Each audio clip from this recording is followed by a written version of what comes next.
Is it really a good time to buy, Perrie?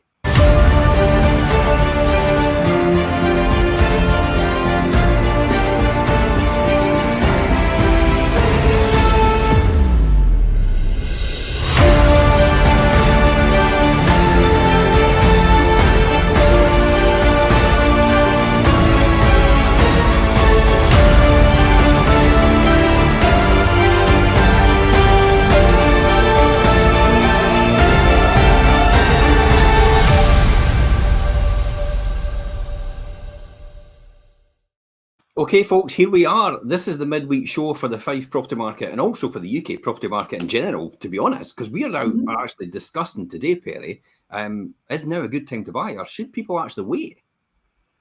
It's a big topic. What's your initial reaction to this without actually taking this into account? My initial reaction is that now our waiting really depends on where you are in life, doesn't it? I think your circumstance decides that, and those don't change.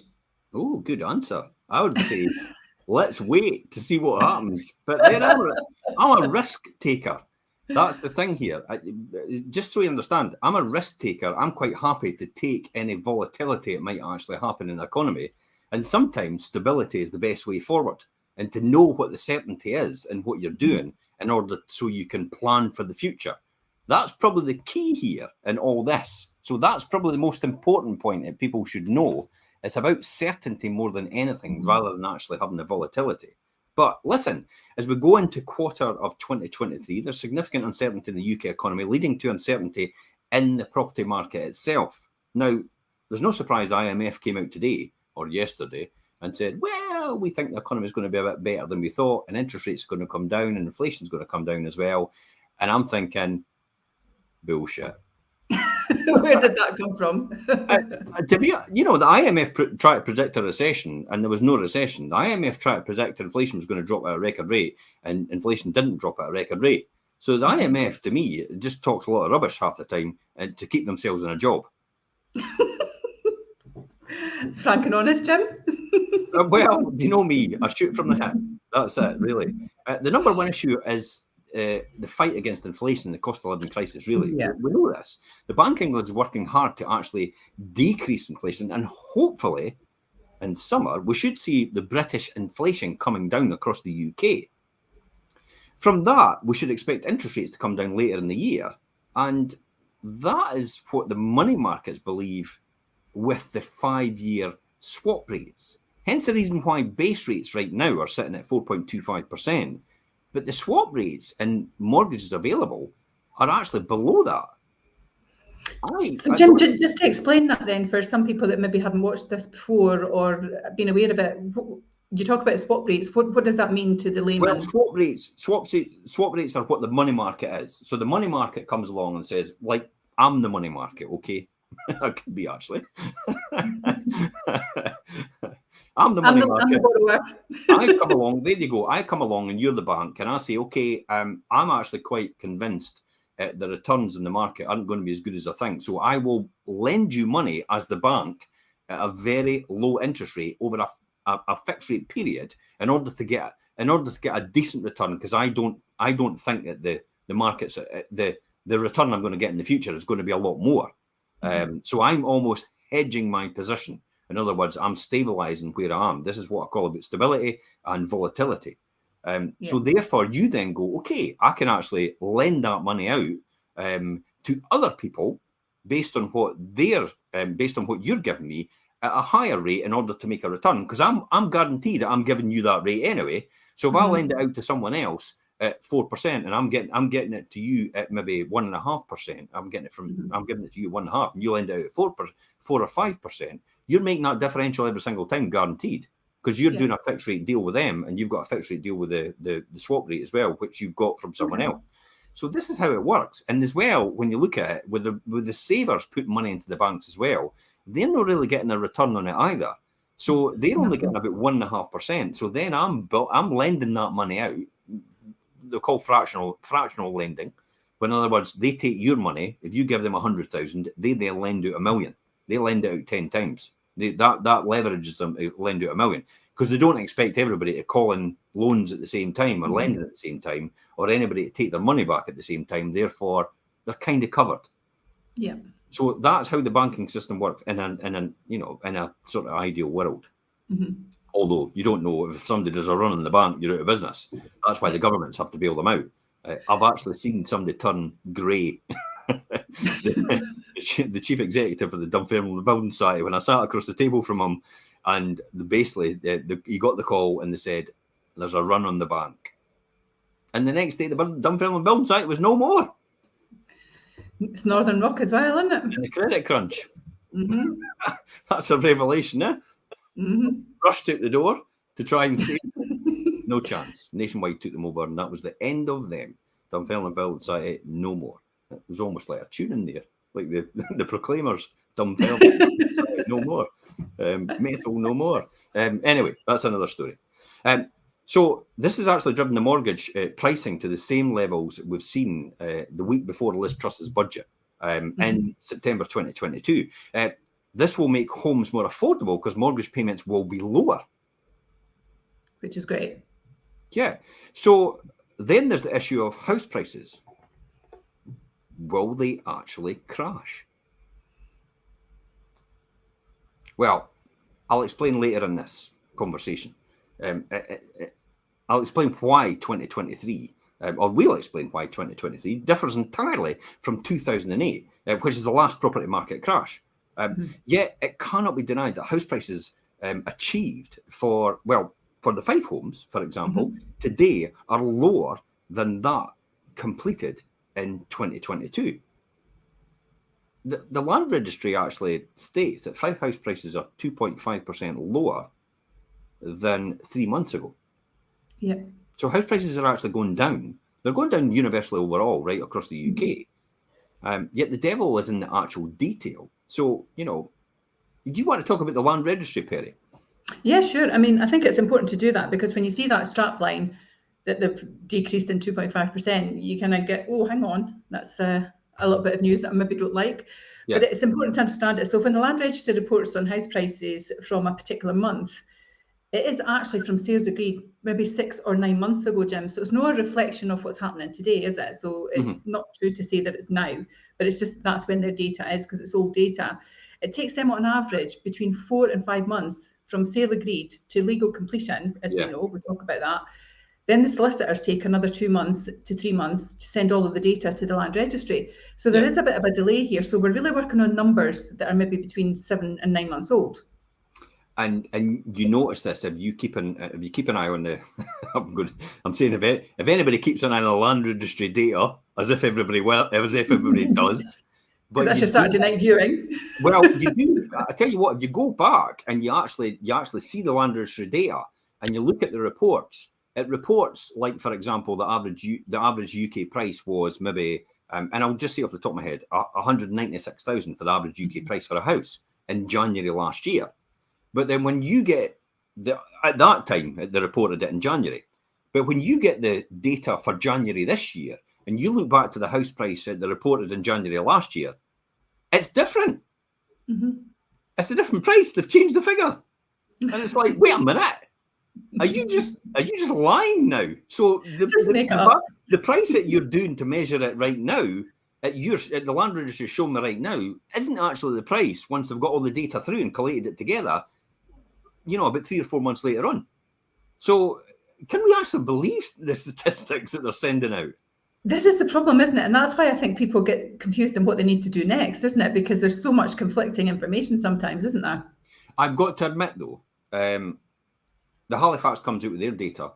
The Nationwide comes out with their data as well in terms of house price index. Rightmove also comes out with a data, and so does Zoopla come out with data as well. But the key here is they are not the whole of market, if that makes sense. They're just based on the customers that use their platforms or buys their mortgages. And that's the only way they can come up with their data on a like-for-like basis. So, it's kind of similar, but more often than not, it's actually sometimes completely different from what the land registry comes out with. And the one I follow the most is the land registry. And that data will be out next Wednesday for last month. in terms of land registry data. So that's the one I would be looking forward to, and that's the one I would look to get the detailed information. Yeah. What can we say about that? So, land registry 3 or 4 months, it's out of date. This means really that the above reduction, what we've talked about, the 2.5% lower in FIFE house prices, or just universally across the UK, is really from the sales agreed upon in late summer of 2022. Exactly. So this is the difficulty here, though. This is the disparity I see here. If that's 2.5% based on the summer of 2022, and we know the data from this is a conflicting message. You see, this is where I've got a bit of conflict here, in terms of where I'm thinking. Think about the prices that we monitor to home report value, and the data we monitor to home report value as well. Home report's still up on the previous year as far as we're concerned, because it is. And then we still get almost home report value or above. Yeah. So in our mind, our house price is really fallen. Exactly. And we monitor that weekly, don't we? So we have a good weekly snapshot, and then it runs week on week. So from sale point to completion, we're monitoring that, and it's very different to what we see in these, isn't it? Then my next question is, I've got to ask, whose house prices are falling then? Not ours. That's the data that's coming in. Yeah. So am I then coming to the assumption that if our house prices aren't falling in order to reflect the data it's recorded, and ours don't fall because this is individually for us, and the data does suggest it falls, then somebody else is making a massive loss for their clients in terms of their house price when they're actually selling them. And the clients don't actually know about that because the data, they're not monitoring the data and they're not keeping an eye on it. That's just I'm kind of thinking, you know what I mean? Oh yeah, it's definitely food for thought, because we're not seeing it on what we're tracking. Yeah. Okay. So,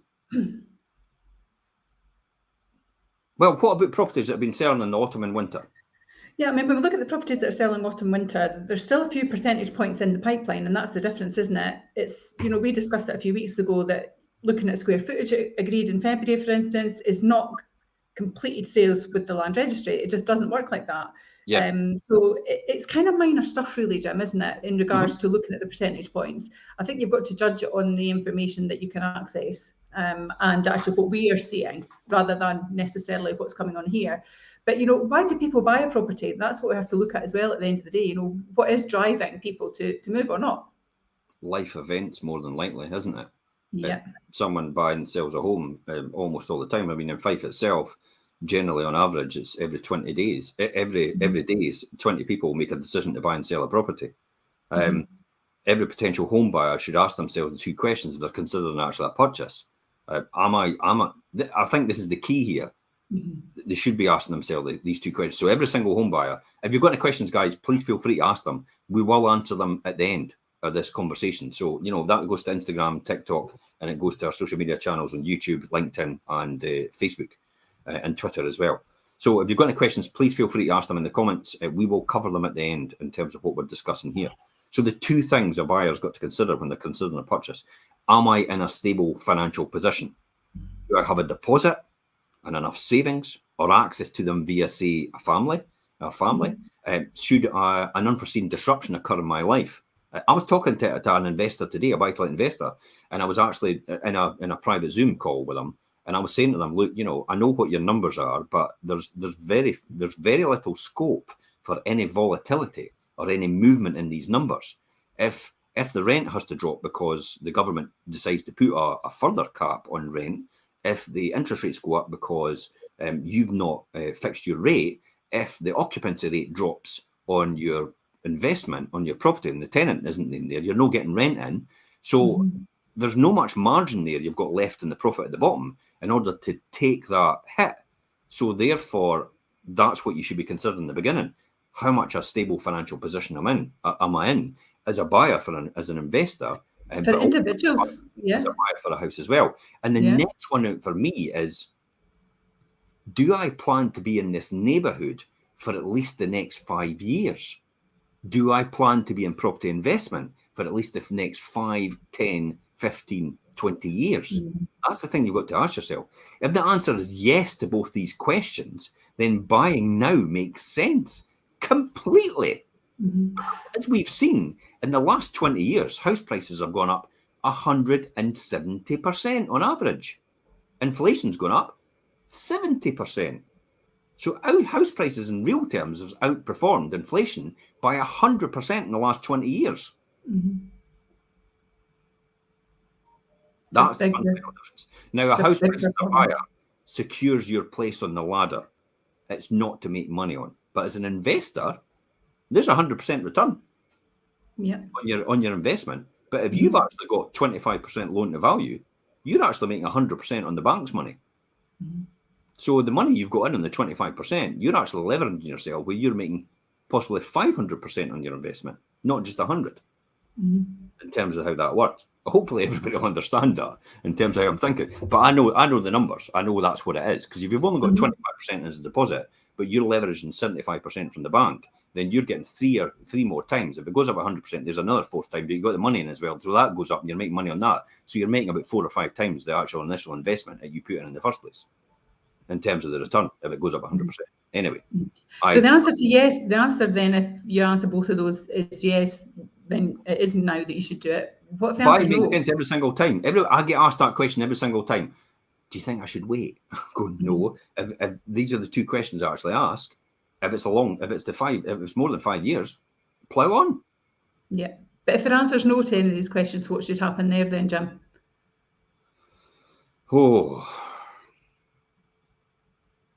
Consider waiting till the actual both answers is actually yes. Being in the property market for as long as I have, I think the one thing I've learned, both personally and also being in property investment for 30 years and dealing with many people moving home over the years, is this. The time to buy actually is when your life events merit purchasing a home. Note that I say a home and not a house. A house is a physical structure. We all know that. Whilst a home is a feeling. It's something you get.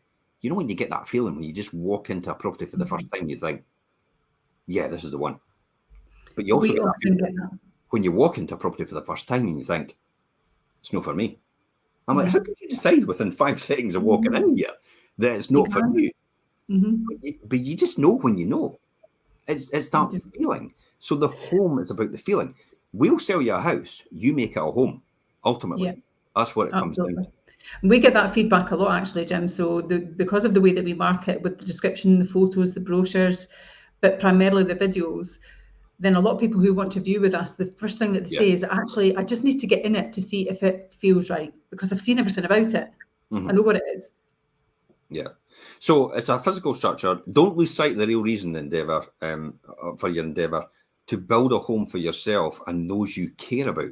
That's why you buy a home or a house to make a home, because it's to house the people you care about. If you buy your house at less of a value, and the next house that you're going to buy is going to be the same value because it's going to be like for like, if you're in the same area, because they appreciate the same value. And, so they'll go up. If one goes up 10%, yours goes up 10%. If one drops 10%, yours drops 10%. So buying a home is about securing your place on that ladder and not opening yourself to volatility in the marketplace, especially if you're staying there for more than 5 years. So, and the classic example, I always go back to it. So forgive me if you've heard the story before, but the house that I've bought 18 years ago was 260,000. And then I spent 100,000 gutting it and getting it perfect before I moved in. And that was 360,000. And then the property market crash happened, and then it dropped down to 300,000. But I'm still in this house today, and it's now 460,000. So technically, if I wasn't buying another house, I would be 100,000 up if I sold and just exited completely and went away to live on a desert island. You wouldn't be able to buy much by an extra 100,000 though, because there would be no shop.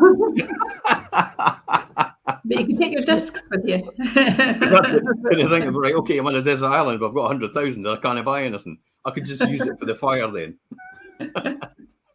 But that's quite an important message, actually, in terms of what money is. Money is just a bit of paper, isn't it? Really, ultimately, until it's usable in any shape or form to exchange for goods or services for what you need. That's all you're doing. It's just a form of trade.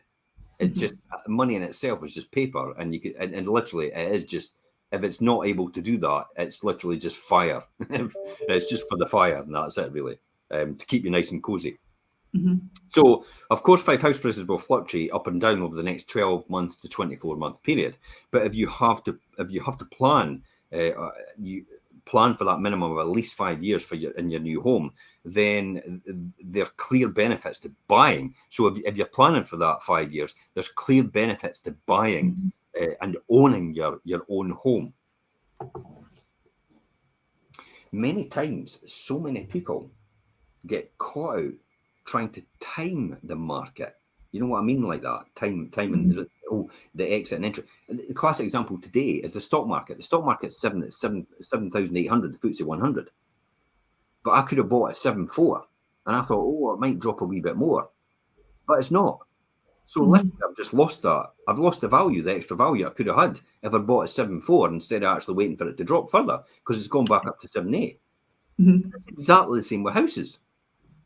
You're just opening yourself to the volatility in the market. So if you're actually, instead of trying to time the market, the vital thing is it's the time in the market.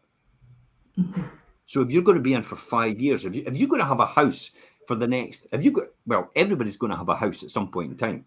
But if you're going to have a house ownership, if house ownership's your thing for your whole life, in other words, from your early 20s till you kick the bucket at 70-year-old, then if it's 50 years, you're more or less hedging yourself and getting your stability in the marketplace, buying now, because it's just allowing you to trade up and trade down later on at the same valued level in terms of percentage increase and decrease. It's nothing other than that. Over time, home ownership always wins over renting. There's a place for renting, and there's a reason for that. So what about over the past few years, Perrie? I think what we've noticed, we have to appreciate that people have found it now impossible to buy a home in some circumstances. I think 21, 22, queues were outside doors. I mean, our phone was just ringing off the hook. This kind of predicted crash with COVID that just didn't happen, and then everything just went a bit mad in the property industry, didn't it? And I think sellers had multiple offers to consider as well. The prices were rocketing. People were getting astronomical amounts over the home reports. And there was limited property on the market as well, and I think that drove it as well. So the buyer demand was there, but there just wasn't enough stock, was there? Yes, that has changed, but there is an increasing number of FIFE properties coming to the market, and we noticed that. I mean, in September 22, there were 756. So at the time this article, that's just about 6 months ago then? Yeah, so about 6 months ago, there were 756. But actually, if we go back even to September 21, towards the end of 21, that was sitting around about 460. So you can see more is coming at 756. But actually then, at the time this article was put together, Jim, it was like 927 properties in FIFE available. And it's sitting around about 860 now. Yeah. Well, I checked this morning. I checked literally before we came online, Jim, and it's sitting at 885. Perfect. Okay. So St Andrews, in comparable ways, if I look at St Andrews in September 2022 compared to today, St Andrews was 46 last year, 6 months ago. It's 54 now on the market. Cooper's 18 versus 20. That's no much a change, to be honest. No. East Nuke's 42 versus 49. Glenrothes is 76 versus 137. But do you think that's that's almost doubled? Do you think that's the huge influx of new builds? That's exactly what it is, Jim. Yeah. And then Leavenmouth is 61 versus 68. So there's no much change except for the areas which actually have a lot of new builds getting built in them. Yeah, absolutely. I think that means as well, look, if people could buy a home now, easier than they could maybe a year ago, a couple of years ago. They're finding the market much more accommodating for them now as well, aren't they? So I think that's showing a big difference. The key out of this as well, it's stability. And because there's stability in prices, and because there's not an astronomical amount over the home report, a lot of properties are actually now getting, so they're getting more or less the home report value or just over it. Therefore, it's easier for first-time buyers to actually be able to get the mortgage up to that value to be able to offer to be accepted. Yeah. Now, first-time buyers are actually the lifeblood of the market, as well as property investors. Let's be honest, because when first-time buyers aren't there to buy at the bottom end, which is the starter homes, typically the buy-to-let investors are actually in there as well, buying that as well. Now, you need that kind of health to that market and the lower end values, because that allows the people in these properties to trade up to a bigger property as their family unit grows. And then allows the people in the mid-market properties to actually trade up to the big, large family home properties as they get into their 30s and 40s. And then it allows the people in these big, huge homes, you know, when they eventually come to retirement, they get to about the 50s and 60s, they think, okay, I can downsize. You did exactly that, didn't you? I did exactly that, and it was brilliant for us, and it suited our lifestyle, it suited our change in circumstances. Our family had up and left, so we didn't need that big family home. But I think the fact that house prices achieved today are slightly lower than last year, I think that was to be expected, really. Inflated house prices were there for the whole of 2022 almost, weren't they, Jim? Yeah. And that was because, as we said, there was accused of people looking for houses and the multiple offers that were really, sellers could almost state what price they wanted and people would pay it, wouldn't they? There's limited supply more than anything, isn't it? Exactly, limited supply as well. I think that, you know, those kind of prices aren't being achieved today and the offer's over. But actually there is a bit of a stabilisation, I think. So I think that has helped with things. So it does mean that, as we said earlier, more people from FIFE can now buy a house and than they did maybe a year, 2 years ago. More people right across the UK, right across Scotland as well, though. That's probably the most important thing. Plus the fact as well is this is what everybody doesn't realise. It's like it's not as if we're getting the price that we would have got last year. We're getting the price because it's come through onto the new home report that we were getting last year. So while the price inflation has come down, the price difference from 5 or 6 years ago, well, 3 years ago, for example, is 30% up still. That's the key here. So in a 6-month period, in a year period, it may look like the market would drop, but in a 3-year period, it's actually still going up. Absolutely. And this is why it's important to look at the 5-year and beyond. And that's why exactly what you said, if you can answer yes to these both questions I asked earlier on, then now's the time to buy it. Yeah, definitely. I think what is the property market outlook for the rest of this year and the future? That's one of the things we need to talk about as well. I mean, some people are trying to compare the current market with the 2008 property market. There are significant differences between those two situations, though, in all those years, isn't there? Yeah, absolutely.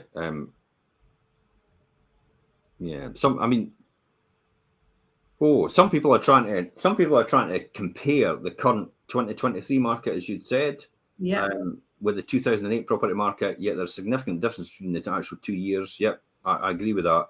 The difference, one, is there's a massive amount of equity in homes. Yeah, you know, that's an agreement.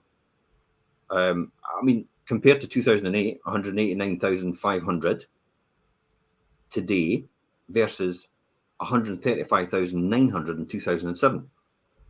That's a huge difference. The difference too was the stock levels of the properties for sale. So why is that important? Well, the more oversupply of property, the more it depresses the market because there's less demand for more houses. It's supply and demand. It's the typical economic cycle: supply, demand. When it crosses over, there's an equilibrium in the market. That's the point of stability. But if one goes out and another goes out, that's where the price actual inflation or price deflation happens as a result of oversupply or undersupply. Yeah. So what was the number of properties then? I mean, this is probably key here. This will be a very revealing statistic. What is the number of properties? For example, just in Fife, what was it, Perrie? I mean, when we look at 2007, if you look at early 2007, FIFE properties jumped from 1,503 being on the market in early 2007 to actually 2,213 in late 2007. Just getting a calculator. Huge jump. It's basically almost 50%. 710 divided by 503. That's literally a 47% increase in supply. Nearly 50%. Yeah. And that's literally within a matter of months. Yeah. I think even though that's what causes the crashes, though. Because there's an oversupply instantly, and there's not enough demand to take that up. Therefore, the price drops as a natural result. It's like somebody dumping stock on the stock market. If Elon Musk decides, he's going to sell a huge amount of Tesla stock, apart from the fact that everybody then says he obviously doesn't have confidence in his own brand, there's a huge amount of stock there. There's not enough people to take it up. So it's like bid up TV, where the price starts to drop, until people at that level say, yes, I'll buy it at that price. And that's effectively what happens in the property market. When an oversupply of property comes in, the price starts to drop when at certain properties to a level where other people are like, yeah, I'll buy it at that price now. That works for me. Yeah, absolutely. Because their circumstances match that. It goes back to the questions 1 and 2. So can I say then, over classic example in that same period of time in the regional areas of Fife, when we look at East Neuk and St Andrews and that, from the early 2007 to late 2007, in St Andrews it was 22 versus 31. Leaven was 154 versus 198. Glenrothes 237 versus 316. Again, a huge jump in Glenrothes. Yeah. I remember seeing a price. I sold a 2-bedroom mid-terrace property in, now is it Collydean? Yeah, for 80,000, and literally within that period of time, it dropped down to 60,000. It was sold 6 months later. That's what changed. Unfortunately, they got the house repossessed, and that's why it ended up selling for 60,000. But that's all it was worth after that, because of the oversupply in the market. East Neuk was 28 versus 39, so they jumped quite considerably, about 30%. Cooper was 31 versus 40, which was a bit more stable in terms of supply. So even though there's an increase in properties for sale over Fife in the last 6 months, as mentioned, it has yet to be on the scale of the jump of 2007. We've just not got that, have we? There's not that huge jump in terms of where we are, where September 2022 is to today. I mean, literally, that's 927 minus 756, 171 divided by 756, 22%. Yeah, but I mean, you look at that. This is actually quite revealing, though. Just let me just entertain this revelation. The number of properties in the market right now, you said, is sub 900. Yet at the property crash, the number of properties in the Fife market was 2,213. Yeah, that was literally 250% more. And we've still got the same amount of people and the same amount of houses in Fife. So the credit is available as well. So are we actually going to see this as a problem?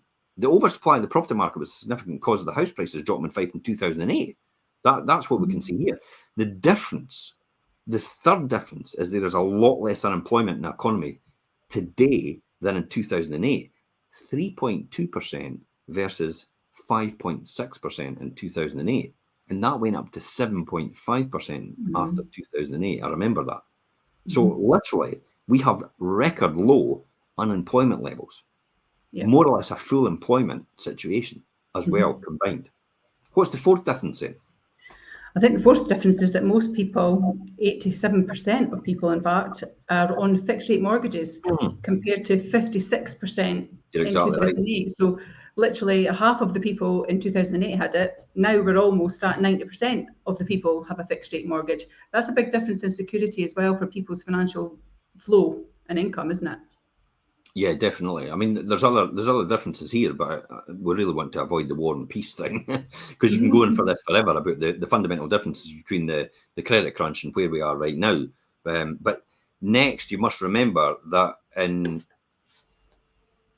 Fife, it isn't just one property market. There's a micro property markets within the whole of the Fife market, but also in the whole of the UK as well. there's no surprise that, the Aberdeen city centre market is on its knees. And yet, the periphery outside of that is still a booming market.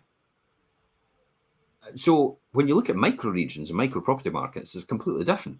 There's still an undersupply in certain types of FIFE properties, meaning that those in the micro property markets supply can only partially satisfy the number of buyers wanting to buy a home, meaning house prices in those sections are holding up very, very well. And this is where I come back to saying, when we're monitoring that of what a house is actually, because the statistics aren't through yet, because it's not over the line yet, and it's not been concluded yet. But when we're monitoring what the home report value is, exactly at the point how much we're getting when a property gets sold, we are still hitting home report value or just above. It's not significantly down on terms of that. And that is a complete stark difference to any other market that's come before and any other circumstances come before. We've never had a position where unemployment has been so low and base rates was so low as well, albeit they're still at record lows, because I remember when base rates were sitting at 15% in the late 1980s, base rates were 15%. And it's like, so they're still at a record low compared to all that time ago, when you look at that, and they're still at a reasonable low level right now.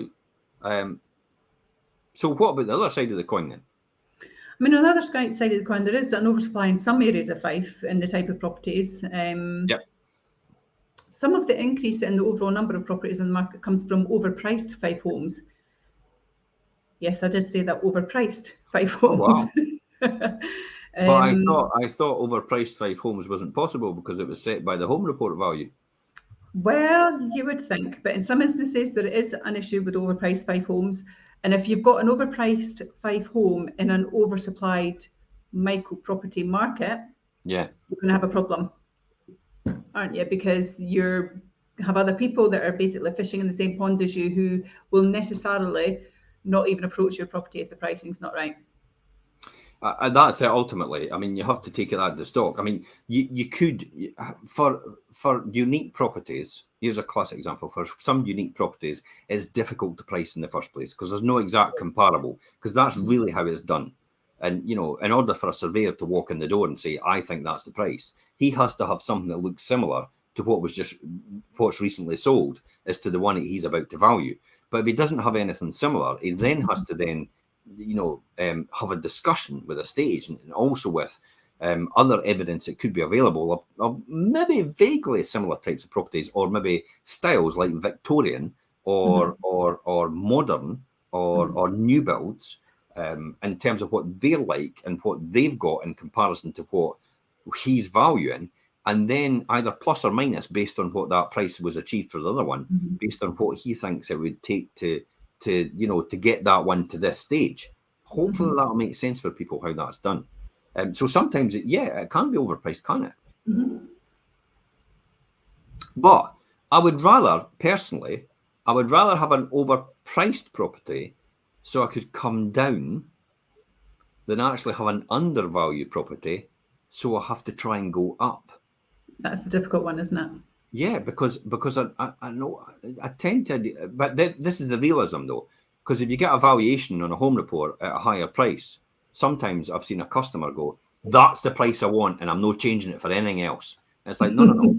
You have to understand, you've got a unique property, it's difficult to value it. So this is where we start, and we might have to come down from there, or we might just get that value, that's it. That has to be realization. But if the key here is though, if you pitch that too low in the very beginning, you've got a hard job trying to come up, because your market is limited now, because some people out there, quite a few now, will not have the extra money to put towards it. And because the bank won't finance that element, they'll only finance up to the home report value. Therefore, it'll make it difficult for them to make an offer on your property. Therefore, limiting your market, therefore limiting the number of people to buy, therefore supply and demand, price has to come down to reflect that. Now, price isn't about coming down, it's about realigning. Here's a classic example, and we've talked about this many times, but for people here, my house is on at 430,000. Okay, not my house particularly, by the way. So it's not for this sale. Is an example. My house, I've got fictitious house, is on for 430,000. No one is biting at this house at any point in time. Okay, so what is the next step for me? Well, I can realign the price. So what do I realign the price to, if that's the case? If nobody's biting on this, it usually takes about a couple of months for you to ascertain this, to be honest, and the feedback you get from your agent. So then I realign my price. Do I really want to take the risk and actually just say, I tell you what, I'll just put it down a few thousand and see if somebody bites? Because the reality is you're just going to have the same people as you had before, especially at that price point. So my reckoning is I probably need to think about taking that down quite significantly, maybe to around the 400,000 level. And then immediately everybody goes, wait a minute, you're about to give £30,000 off the price. No, I'm not giving £30,000 off the price.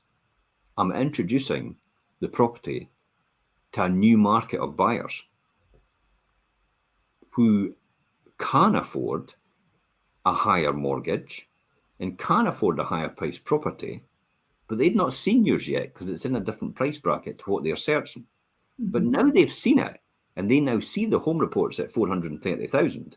It gives them a lot more options then when they get in the door to then get the financing up to that level to get the price back to where you were in the first place.